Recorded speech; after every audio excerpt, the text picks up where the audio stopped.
questions, please raise your hand for questions. We have Maddie and David on the sides here with mics. Also, exciting news, we will have pizza after this for everyone. So. Big time. Coach, take it away. Oh, good afternoon, everyone. Yeah, it's an excited time. You know, football season is here, 2023, ready to go. It's been a short time, but I also feel like it's been a long time since December, since we got hired and put together our staff and tried to build this roster out with a lot of great players and a lot of great people, quite honestly. And our guys have had a really good summer, working hard with Coach Nico and his staff. And now the time is, to bring it all together. I think that's what August is going to be all about. We got to find roles for all our guys. We got to put them in the right positions to be able to help our team. And, we do have a lot of new guys. This summer we've added new guys and, excited about what roles they may have with our team and helping us as we move forward into this Big 12 conference. And we got a lot of work we have to do, over the next month, before we start playing a game on September 2nd. Short period of time, but a lot of work to get done. So we're excited about it, and it all starts tomorrow with our first practice. Questions for Coach? You talked in Dallas about maybe a luxury is nobody knows a whole lot about you. Can you expound on that a little bit? Well, new staff, number one. I mean, obviously, guys will go back and kind of see what we've done in the past, in really all three phases. But it's we got a lot of new players too. As we talked about in Dallas we got one returning starter on offense, so a lot of new faces, particularly on that side of the ball. And defensively, we got some guys back on defense that are really good players, solid players. But also some guys that are new to some positions that they're playing. But scheme-wise, obviously, it's going to be different than what teams have saw what Cincinnati's done in the past. So that part's going to be different for everybody. But I do think, it's the same for the four teams that are coming in. So it's kind of going to be some learning, I think, for everybody to figure out what we do and what they do in the Big 12 and. What style of football has success, and so that'll be interesting as we start the season. What's the biggest challenge when you're trying to put together all these different pieces that haven't played together before? Well, because I think you want everybody to play as one, and so now you got a bunch of different individuals that's coming together. And you can look at it from each position breakdown. Like an offensive line, you got 5 guys. Well, certainly those 5 have to play as one. They all have to be on the same page. They have to, go block the guy they got to block on this particular play. Now you look at the wide receivers; they're all new.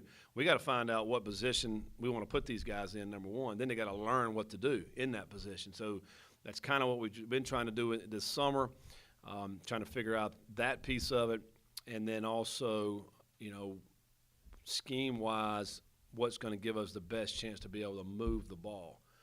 I always think players over plays, so what players are, what can they do, inside or outside, depending on matchups.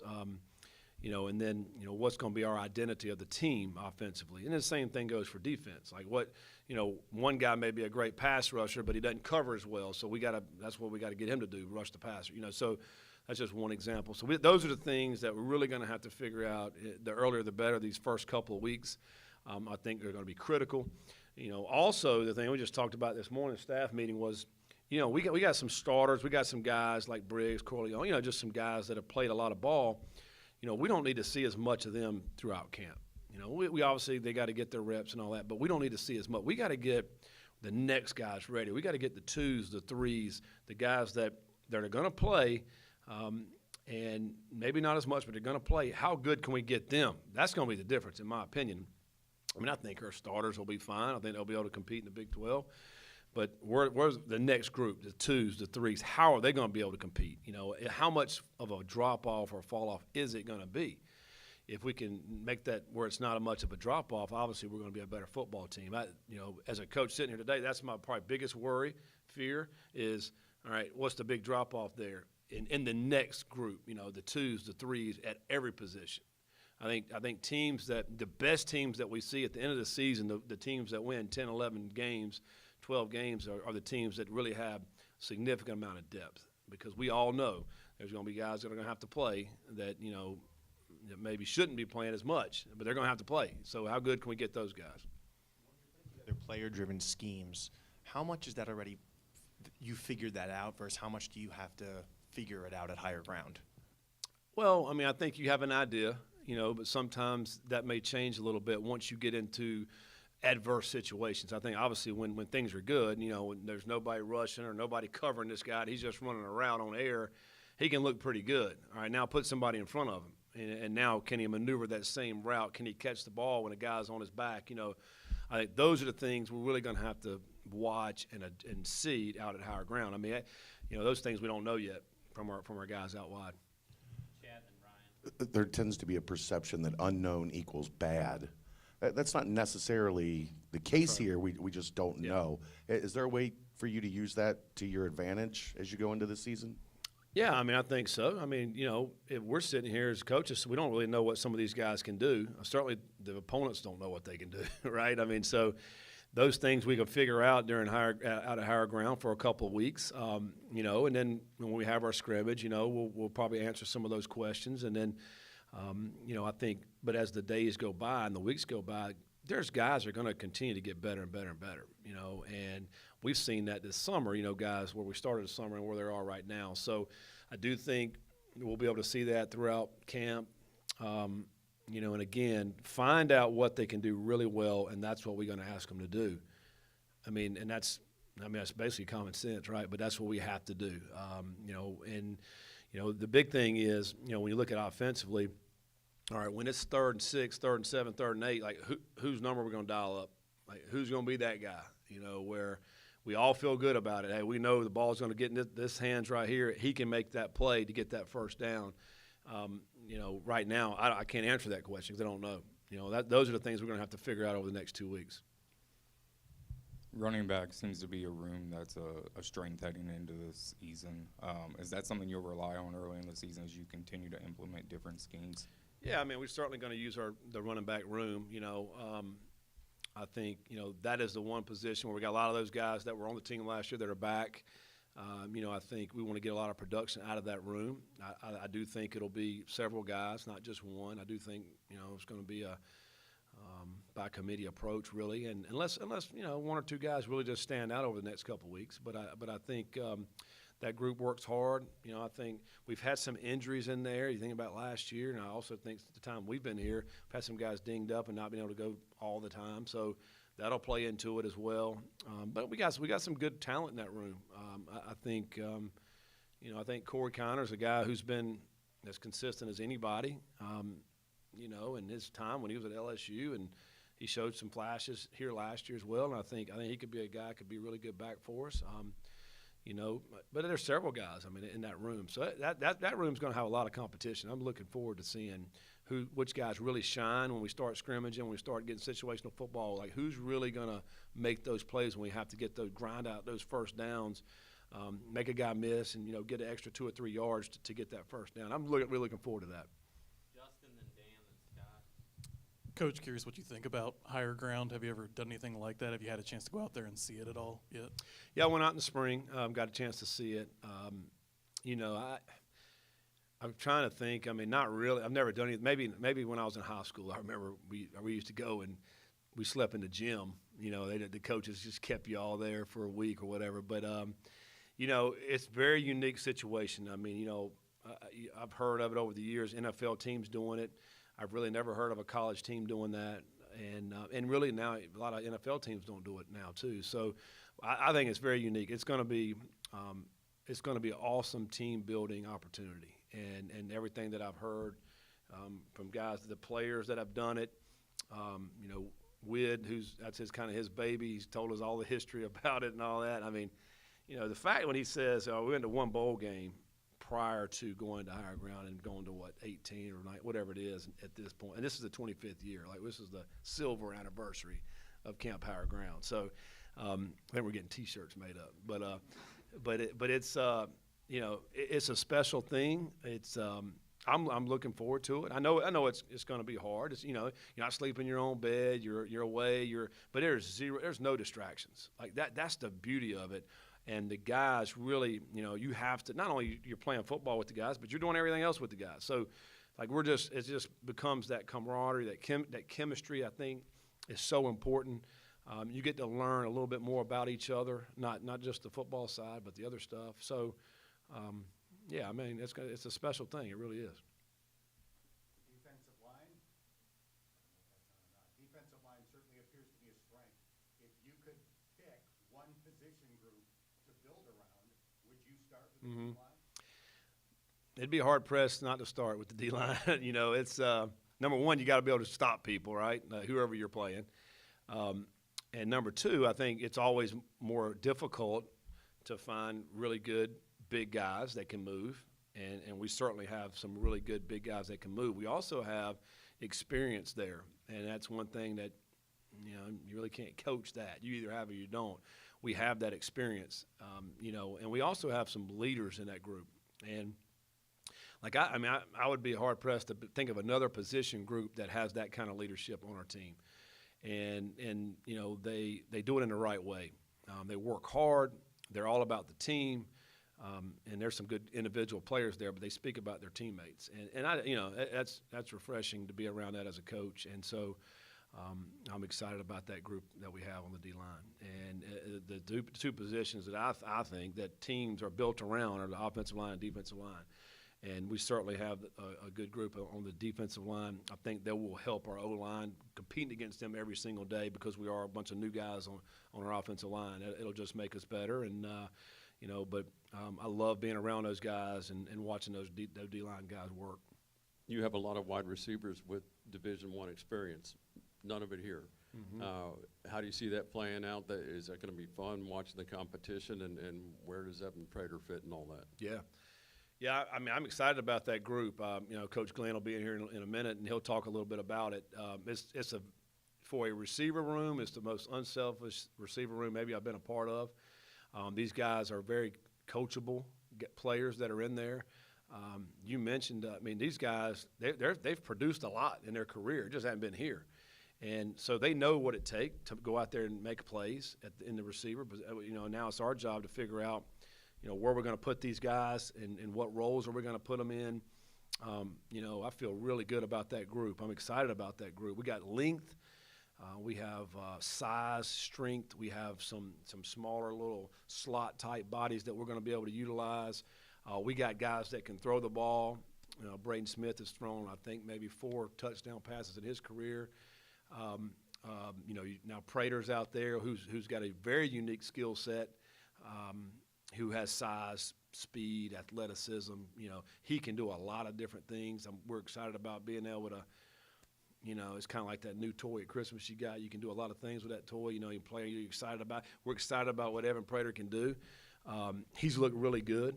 So we'll see how that all pans out. But I think it's a group that nobody knows about this group at all really, and because they're all new. But they worked hard. I think they'll be able to make a lot of big plays for us as we move forward in this league. Keegan, then Chad, then Mark. What's some of those important things maybe that you look for in a quarterback camp? Is it chemistry with receivers, keeping the ball at a hard way, accuracy? Yeah, and just in general, not necessarily in camp, but in general, you want guys that are great decision makers. Because in what we're doing in our offense, most plays they can hand the ball off, they can take off running, or they can throw it. Most plays, and so but they got to make that decision in a fraction of a second. So I love that. We got to be able to make great decisions. They have to be able to take care of the football. They have to, and we have to be able to take care of the football. To me, that's the most important thing that they have to do is take care of the football. And then I want those guys that have that just competitive fight that are that are going to lead that offense to get first downs and touchdowns. The great offenses I've been around, those quarterbacks have had that attribute. And then you got to be accurate, obviously, when you throw the football. But I think the decision making is one of the most important aspects of the quarterback position. in this day and age. Not anymore where you're under center just getting a snap and handing the ball off. Like that's just not what we do anymore. So being able to make the proper decisions and plays, and that's what we're going to be looking for out of those guys. And then obviously when you come to the skill of actually playing quarterback, I think accuracy is probably the most important thing that a quarterback can have. To be able to throw it on a left shoulder or right shoulder, having that accuracy there is huge. You've been here 9 months or whatever it is now. How much of an asset have Carey and Walt been in helping with just the adjustment and becoming familiar with Cincinnati? Yeah, no, I mean, you're very valuable. It's Walt played here. He's got a lot of sweat equity in this program to help build this program to where it is right now. It was for me to be able to keep him on our staff has been outstanding. Of course, Carey, what he brings, his experience. He's been at the highest level in college football. He's been in the NFL, and he's been a championship high school coach, and right here in this city. I mean, so to be able to have him has been awesome. To bounce ideas off of. Just to talk about the history here. Coming in new, you're learning something all the time, and have those two guys to be able to talk about and tell stories about things that have happened in the past and where we are right now compared to where we were, and really having those guys, on a daily basis has been very valuable for me, and really the rest of our staff too, to be able to talk to those guys about things that have happened here. Do you match Carey's energy every day, or is that not possible? Yeah, I mean, you got to work really hard, and man, that sucker, he wakes up and drink, coffee right off the bat. He goes and works out in the weight room with coffee in his hands. I mean, he's a lot of caffeine he's using. I don't use that much caffeine, but he does have a lot of energy. I love it. It's infectious. The rest of the staff sees that, and he brings it every day. And the thing I love about Coach Combs is his consistency. He is who he is. I mean, he will get after your butt if you need it. He'll love up on you. Everything he does is like that. It's fun to see. It's fun to watch.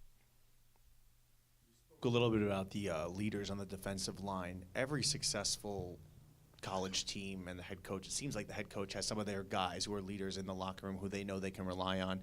Obviously not at higher ground yet, but do you have some of your guys already who have your back in that locker room? If so, who are they? Yeah, I mean, I think, like I mentioned earlier, I think our D-lines are the big-time leaders on this team. Corleone and Briggs are two that really stand out to me the most. I mean, they were when I first got here in December, they were some of the first two guys to walk in my office and introduce themselves. And then they came back the next day. And then the next day, they just kept coming back. Corleone would come in. I was like, what are you doing? He's like, I'm just hanging out.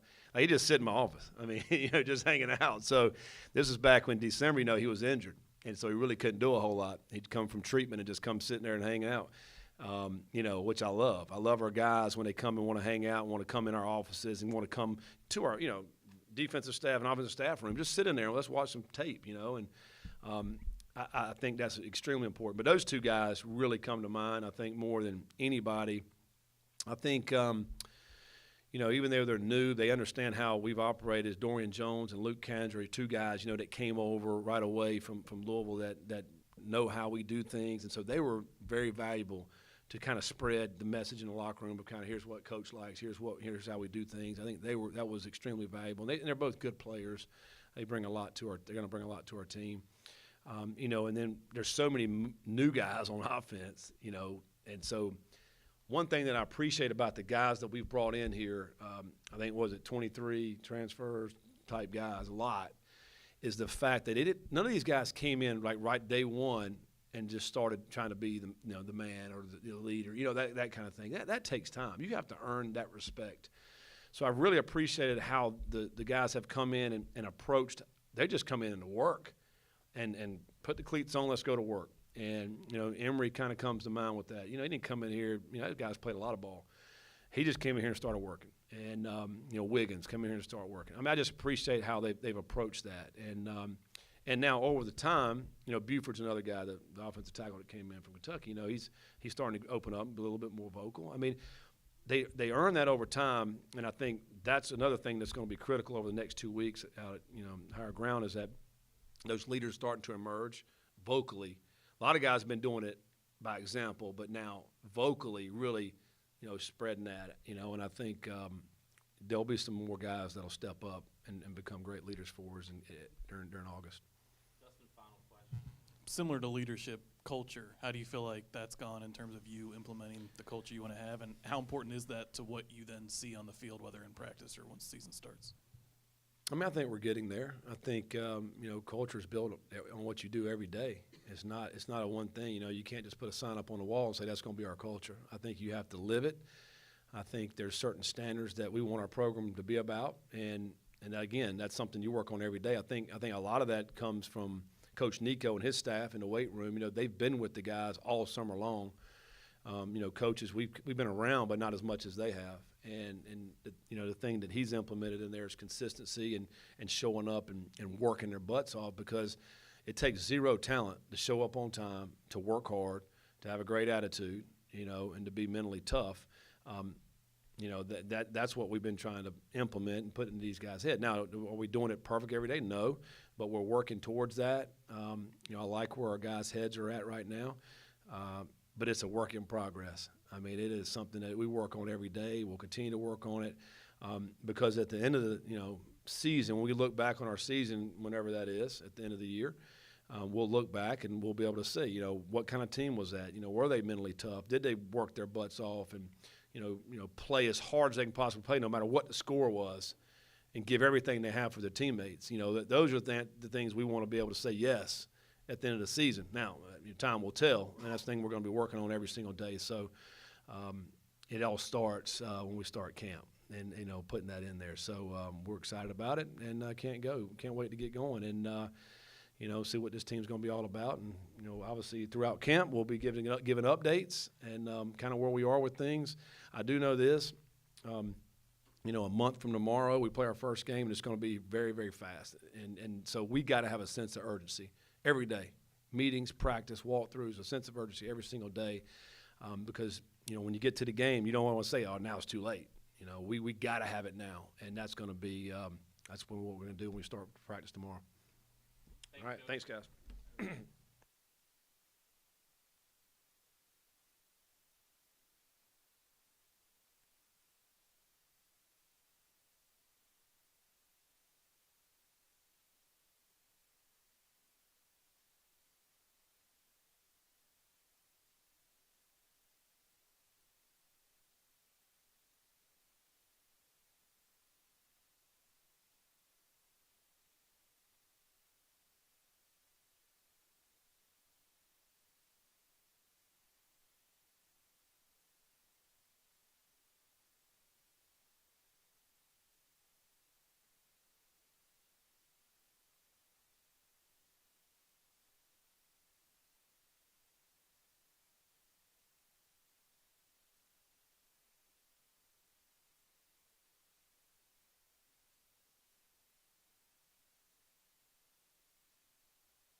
All right, we got associate head coach, defensive coordinator Brian Brown here. Questions for Coach Brown? How you guys doing? Good. Scott? There was a pace here last year. There's another pace still here. He's now called the star position. Correct. Is that appropriate? It seems like a kid on the move. Deshaun is doing an awesome job. That star position fits him perfectly, and hopefully that bleeds into him becoming a star, which I think he will, if he keeps his head on straight, studying the game and playing the right way. But he's been phenomenal at that spot. We moved him around certain spots as well, but he's going to be a key part of what we're trying to get accomplished here defensively. Number one, being a Cincinnati kid, doing it in his hometown, and hopefully have an outstanding year, and I think he will. Base. Fall camp starts tomorrow. What have been your early expectations on Camp High Ground, and what have you heard about this unique situation that this program has? Yeah, it's a little different. You know, I haven't been a part of a program to where you actually go to an off-campus site. So I've been preparing my mind and talking to some of my colleagues that's coaching the NFL that they've traveled, you know, to certain spots and kind of feel, you know, get their feel for it and how they've done things in the past. But, you know, I'm kind of, you know, in that mindset, it's kind of like a bowl site, right, for me. And so I'm excited, you know, to hear about, you know, and to be a part of this this high ground, you know, activity, which is I think it's going to be great. Of course, Coach Kears told me a lot of different stories about it, and so I'm excited to get out there and be it's just football, right? It's just us and the guys, and to see how that goes, which I think is going to be really, really good for us. Marshall and Chad. How does this defensive line group compare to what you read, saw on tape, and now that you've gotten to know them a little bit? They live up to the hype. They really have, and I think one of the biggest things is just from a leadership standpoint. Those guys have done a tremendous job, not only this summer but this spring, of leading by example, but also leading vocally.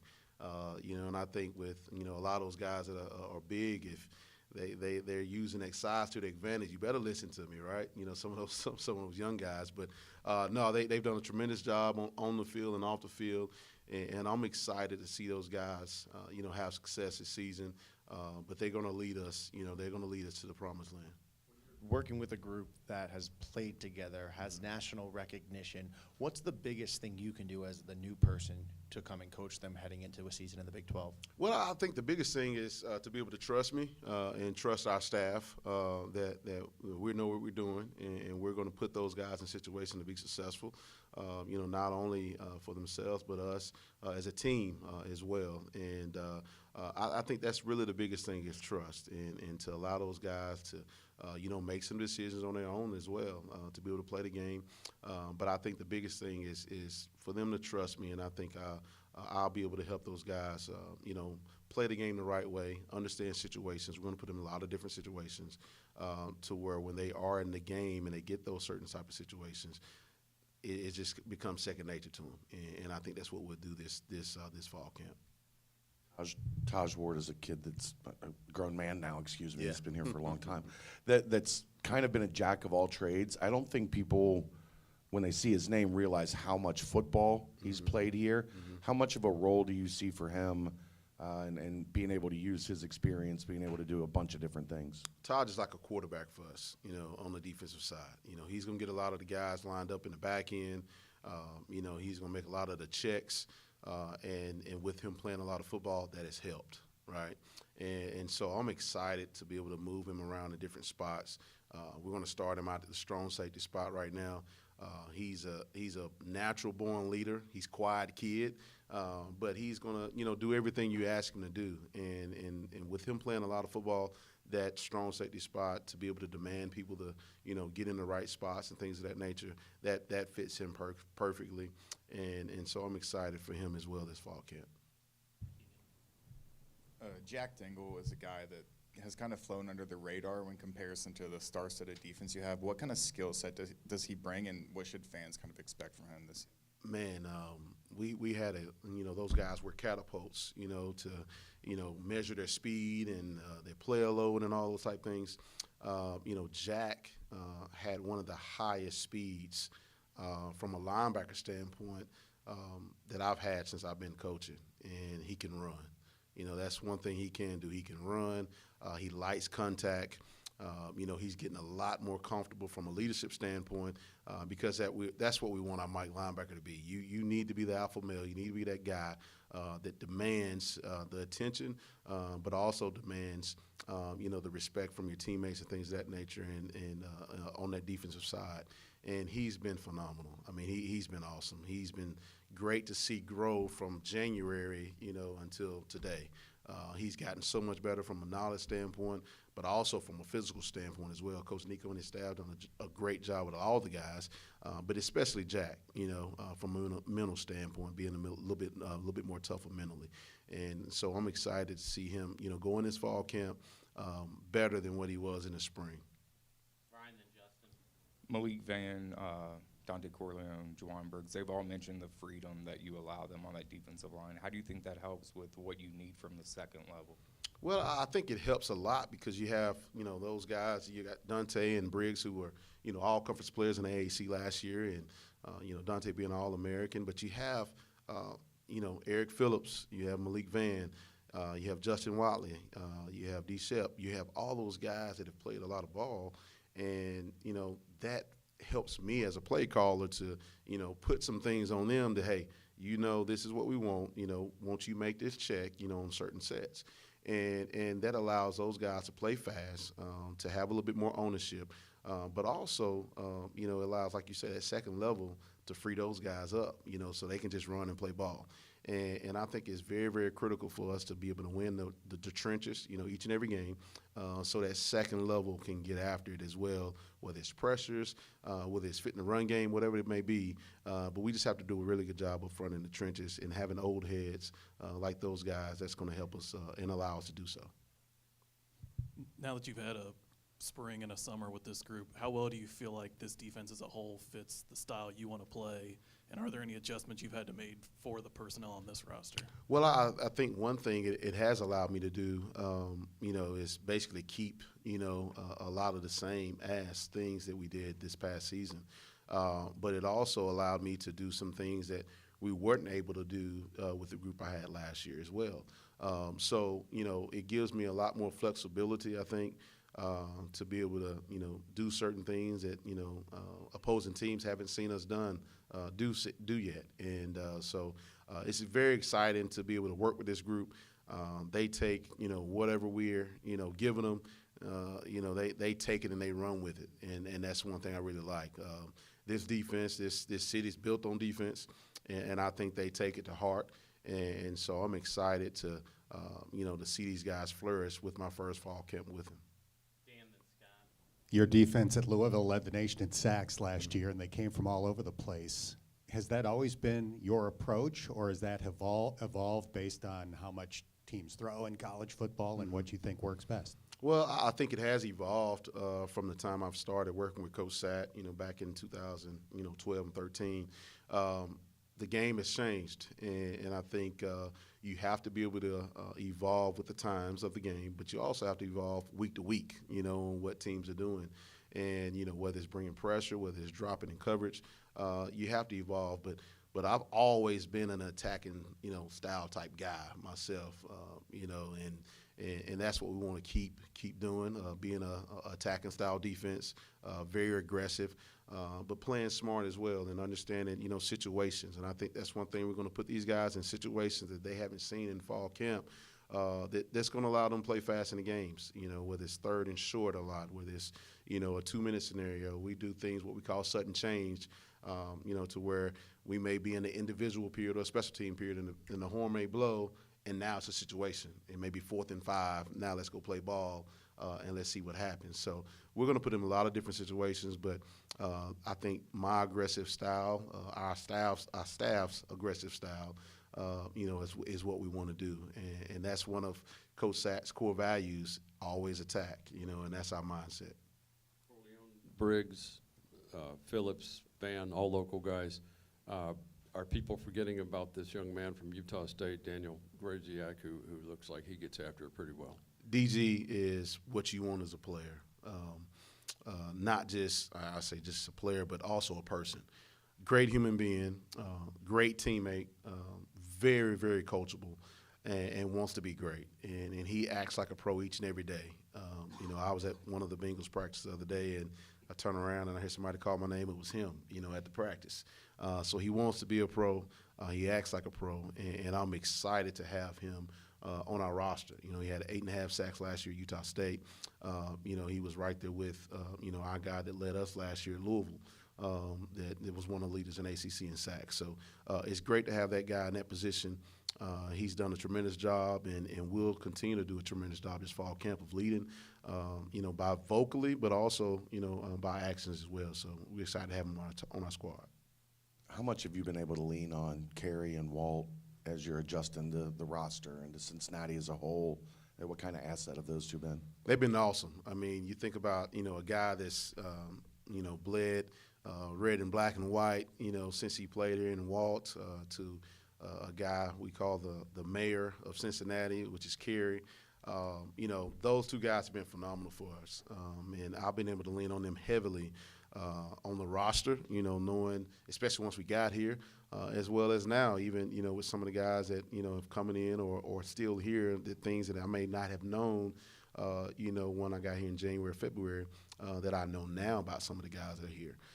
But they are very, very vital to what we're doing as a program, not just defensively, but as a program because, like I say, Kerry's been here forever in Cincinnati, and then Walt has played and understand the Cincinnati culture. So that's been great. I enjoy working with those guys, and great that they're on the staff. How much do you drink more coffee now than you used to, or? No, I'm not following Kerry's footsteps in that, but that joker, he drinks some coffee now. I mean, I've never seen anything like it. It's every little break I give him, he's going to get some more coffee, going to get more coffee. But I mean, he's healthy, so it must work. So that's one thing my grandmama says. She drinks black coffee herself, and she's 95 years old, so still ticking. So I think I may have fallen in footsteps. Maybe I need to start getting a little bit more coffee too. Was Greshik at that Bengals practice on his own, just among the spectators, and was he with any teammates? He was he came out on his own, and I think when I turned around, I think I saw Corey end up showing up a little bit later on as well, Corey Kiner. But those guys, they're football junkies, man. And they want to go watch some of the best, practice, at the highest level, and so it was great to see those guys there. Say that again. They may have. They may have. Want to check and see if he was in the crowd. Any other questions for Coach Brown? Thank you, Coach. Hey, appreciate you guys. Questions for Coach Glenn?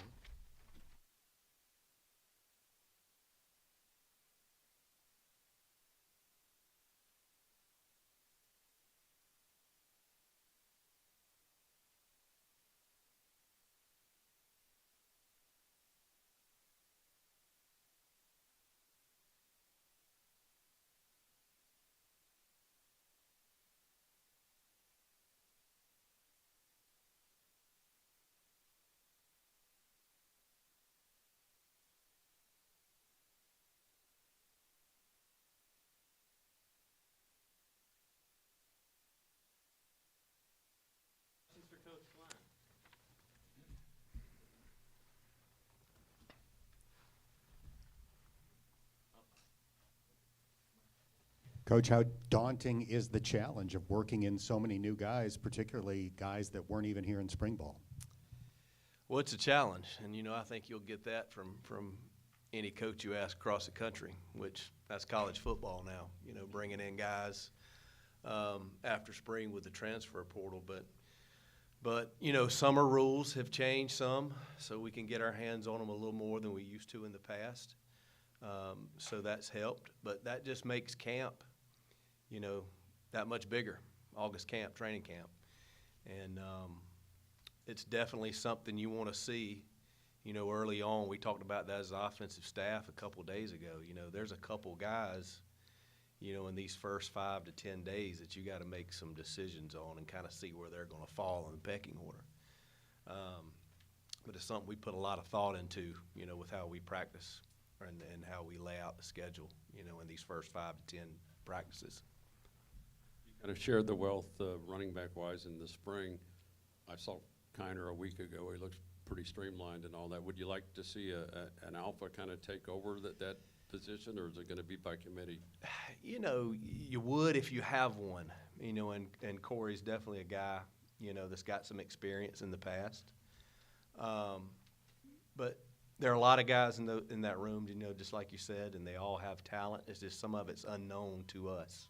So again, they're going to kind of fall in line to, that first 5 to 10 days during camp is going to be huge for them to see if anybody can separate themselves. But if it is by committee, we have no problem with that. Running back's a tough position, a lot of physical. Got to have a lot of physicality, and so you need several guys, that you can count on. So hopefully we'll have 3, 4, 5 guys that we can trust in that room, and I think we do. You've been coaching for a long time. Have you ever been in a situation where potentially 10 of 11 new starters and probably 20, 25 different names that are possible for those open spots? No, I don't think I have. This may be the first time. But just going back, to spring ball and over the summer, these guys, as a group overall, they have all worked extremely hard. They're all very coachable and doing exactly what we asked them to do. And obviously that's something you need to see. They're coachable and they're willing. They want to be good. But again, that just goes back to what I was saying early on, man. These first 5 to 10 practices are going to be extremely important. But we got a taste of it, early on with some of those guys, what they can and what they cannot do. Would you be honest with us if they had a bad summer? That those guys they didn't bring it. Nobody. Probably not. But I'm telling you, this group, it seems like they all got a chip on their shoulder, which they want to be good and work, and so it's going extremely well. But probably not. What sets Emory Jones apart for you? Experience. Number one. He's got a ton of experience. He's been around a long time. He's obviously the dual threat, that we're looking for. Coach Satterfield and myself, throughout our careers have had tons of success with dual threat guys. And now I even take it a step further. And everybody says they want the dual threat quarterback. We want the triple threat, the guy that can beat you with his arm, with his legs, and then with his mind. And, that was something, Emory learning the offense, learning how we operate and do things as a staff. That's something he spent a lot of time on in the spring and summer. And, he's still learning the playbook and getting comfortable with it, but he's got a great football IQ. And once he becomes, knows it like the back of his hand, I think he will be that triple threat guy. It seemed like Brady Drogosh impressed a lot of people. What do you want to see out of him in higher ground? Just he needs reps, tons of talent there. Again, he's in that mold of the kind of guy that we like. We just need to get him practice reps, reps going against our defense, scrimmage reps, throw him in the fire to see if he can produce in those situations. This is the wide receiver room that is only returning one starter from a season ago. You bring in guys like Donovan, D, a couple others there, and then you make that transition of Evan. Just talk about that wide receiver room a little bit, and where does Evan stand in that wide receiver room? Again, just like the rest of the team, hard workers, probably the most coachable receiver group I've ever been around from top to bottom. Like you said, one guy with some experience here, returning starter, and Chris Scott. And but if you go right down the list, you look at D. Wiggins, who came over from Louisville. You look at Braden Smith. They understand the offense. They've been in it before, so that's helped them along. And both of them have had very good off seasons. You look at a Donovan Ollie, a guy with experience. We bring in a couple guys. Xavier Henderson from Florida led Florida in catches last year. In the SEC, so a ton of experience there. Aaron Turner, I think he's got 80 or 90 career catches. So they've been guys that have been in the fire before, and they know what playing in big time football is all about. So they've been nothing but good. And then you look at the guys we had going through spring, some of the younger guys, to a man, every one of them have improved tremendously. Look at a Barry Jackson that comes in here, and I think we made mention of it back during spring from practice 1 to practice 15. He was probably the most improved guy. Well, he's carried that over into summer. Leslie Ando, Sterling Burkhalter is another guy that he's probably improved. He had a good spring, but he's probably improved the most over the course of the summer than anybody in that room. So it was kind of a questionable position for us, when we first got here. But things are trending in the right direction in that room, and those guys have worked their tails off in the off season. Offensive line is a position that comes into this season with somewhat unknown. Yeah. How much do you lean on the running game with those unknowns, and what has their progression been like? Well, that's part of what we believe in as a staff. To win championships, you got to be able to run the football. And you got to be able to run the football when you want to run it. So it's going to be a huge part. Now, just looking through the depth chart, you know, going back to spring and summer, there's probably 7 or 8 guys that you kind of trust, you know, right now. Obviously, they may need to be a couple more step up. But there's probably a group of 7 right now that we feel pretty good about. And again, camp, go back to the first 5 to 10 days again, first 5 to 10 practices. That is going to be as a big a time for that group as any. So it's going to be a big training camp for them. Kind of continuing with that wide receiver room, which of those guys have you seen grow the greatest chemistry with Emory Jones so far? D. Wiggins, Braden Smith.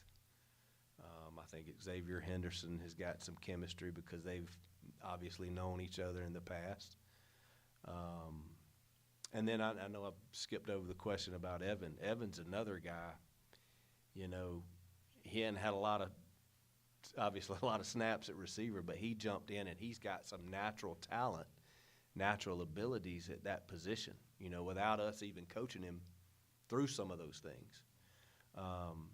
So if we can get him going in camp, you know, you could see him be a guy to come on strong as we continue this thing down the stretch. He's going to be talented at the position. He's going to be good at the position. It's just, you know, kind of the question mark for us right now is what's the arrival date on that going to be? Is it going to be 2 weeks into camp? Is it going to be 2 games into the season? Kind of a wait and see for us on him, but extremely pleased, you know, with his attitude, with his competitiveness, and with just the natural talent he has at that position. Following up on that, any experience with quarterbacks making the transformation to wide receiver? And in his case, what are some of the things that you need to see to know if he can contribute in games right off the bat? I think it's really good. You know, going back to my high school coaching days, we used to take, you know, the 2 or 3 quarterback, you know, and make him play wide out, you know, because usually, you know, with the kind of quarterbacks we wanted, they were athletic and they needed to be on the field playing another position. So I think that is an extreme benefit, you know, for him having played that position, because, you know, at quarterback you got to know what everybody's doing. So that's huge, and for him, you know, just there's a lot of things at receive. It's not just going out there and connecting the dots and catching the ball. You know, there's a lot of coaching and a lot of little things that go into being a good wideout. Well, number one, you got to be willing. Well, he's willing. He's bought into that, and you know, and we've kind of pointed out the ways. Hey, here's how you can help us, and so he's bought in 100% into making that transition. You know, now it's just, all right, let's go rep it and do it and watch myself on film and focus in meetings every day so I can learn those little things. And again, when is it all going to click for him? I'm thinking it's going to be fairly soon, but you really don't know. You know, that's something you just kind of, again, have to wait and see. I know the general offensive philosophy is attack and be aggressive. Yep.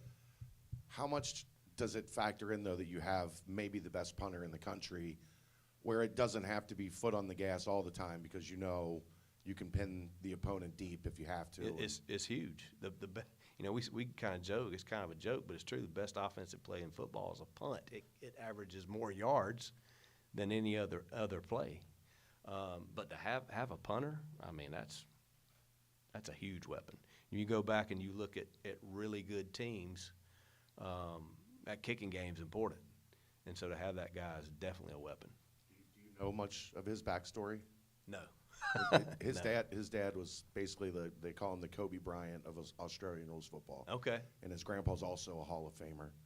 There you go. Maybe he'll petition you to get some time at wideout or He tight may. end. Good You athlete. never know. We'll take all the good athletes we can get. Any other questions, Scott?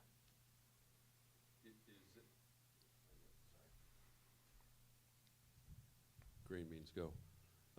Shimon Mateer, everyone's Yep. heard about him for 2 years. Is Yep. this the year where he blossoms, or what's the competition like there at tight end? Well, it's time, and you know, we've told him, you know, you've got all the tools to be a guy that can really contribute to what we're doing offensively. Now he's got to make his mind up to go do it, and I like him especially because he's a guy, you know, he can do multiple things, and he's a versatile tight end. Sometimes, you know, in the tight end world, you have a guy that's more of a wideout, or you have a guy that's more of an offensive lineman blocking in the box type guy. You know, I think Shaman and maybe even Peyton can be those type guys that you keep on the field, that you don't have to substitute a different type tight end in certain situations. You keep them on the field. That way you can kind of keep your foot on the gas and not have to substitute.